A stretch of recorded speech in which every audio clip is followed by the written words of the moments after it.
சூரியனாக ஒளி தரும் சிவனே, சூழ்ந்திடும் இடரை நீக்கிடும் சிவனே, ஆலயம் எங்கிலும் நிறைந்தவன் சிவனே, அண்ணாமலையில் அருளும் சிவனே.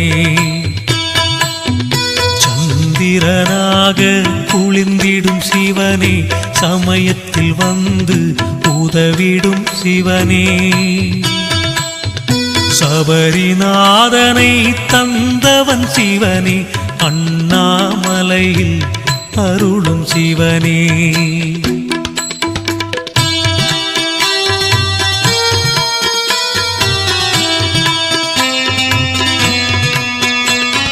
கிரிவலம் வந்திட துணை வரும் சிவனே, கேட்டதை கொடுக்கும் தெய்வம் சிவனே, நெறியுடன் வாழ்ந்திடச் செய்வான் சிவனே,